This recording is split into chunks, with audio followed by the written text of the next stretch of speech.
दालचिनी हेर्नु न, दालचिनीलाई सिनामन भन्छ कि। दाल पकाउन भनेर होइन, सी न म्यानलाई भनेर भनेको, सी न त्यो म्यानले त के गरेछ भने दालमा चिनी हालेर पकाइदिएछ कि। दाल पका भनेर सी न के अरे न सी न ऊ त्यो म्यानलाई चाहिँ मैले चाहिँ दाल पका भनेर भनेको, दालमा चिनी हालेर पकाइदिएछ। यस्ता त हुन्छ सी न त्यो म्यान होइन। लसुन भनेको गार्लिक। लसुन गल मैले तिमीलाई आइसी पैसा दिएको छु ल लसुन किनेको बापत भनेर चाहिँ एउटा मान्छे चाहिँ गएछ होइन, गल बसिला रहेछ त्यहाँ चाहिँ पसलमा। अनि त्यसपछि लसुन गल मैले चाहिँ तिमीलाई आइसी पैसा दिएको छु, मसँग नेपाली पैसा छैन भनेर चाहिँ गललाई चाहिँ आइसी पैसा दियो, लसुनको पैसा किनेको पैसा। अनि अदुवा भनेको जिन्जर। अदुवा नि साथीहरू तपाईँहरूलाई थाहा छ सिङ्गरले खान्छ नि, यदि सिङ्गरले खायो भने चाहिँ उसको भोइस यस्तो फ्लुएन्ट अनि त्यसपछि सुरिलो भएर आउँछ कि, त्यही भएर चाहिँ अदुवा चाहिँ सिङ्गरले खान्छ, सिङ्गरबाट जिन्जर सम्झिनु। अनि अर्को चाहिँ प्याज है, प्याजलाई अनियन भन्छ कि।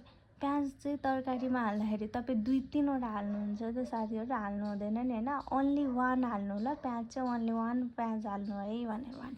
अर्को चाहिँ मरिच चाहिँ त्यो ब्ल्याक केटी, त्यो यस्तो काली केटी थिए अनि त्यसपछि पिपे पाएर मरी छ भनेर सम्झिनु। ब्ल्याक केटी थिए पिपे पाएर मरी छ भनेर सम्झिनु ल।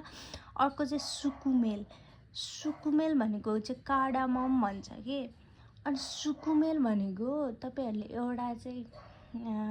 एउटा अलिकति इमेज क्रिएट गर्नु है। तपाईँहरू गाउँबाट आउनुभएको छ भने चाहिँ तपाईँहरूलाई मम्मीले होइन सुकेको मुला नि पठाइदिनुहुन्छ नि। यो छोरीले चाहिँ गएर कोठामा बसेको हुन्छन् काठमाडौँमा, गएर चाहिँ भिजाएर अनि त्यसपछि अनि आलुमा हाल्यो भने त मिठो तरकारी बन्छ, सिटी लाउन सजिलो। यिनीहरूलाई सुकेको मुला पठाउनुपर्छ चाना भनेर पठाउनुहुन्छ।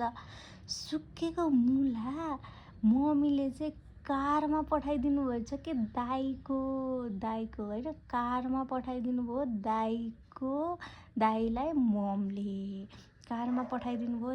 ममले चाहिँ सुकेको मुला कारमा पठाइदिनु भयो दाइलाई ममले भनेर सम्झिनु है त।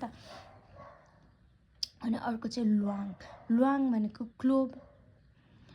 ल्वाङ नि साथीहरू खाँदाखेरि कस्तो आँखाबाट सुरुर चाहिँ आँसु नै आउनु खोज्छ कि। तपाईँहरूलाई हुन्छ कि हुँदैन, मलाई चाहिँ सधैँ हुन्छ है। ल्वाङ एकैचोटि गममा हालिन्छ यत्रो त हुन्छ भनेर गम मुखमा हाल्यो, आँखाबाट आँसु आउँछ।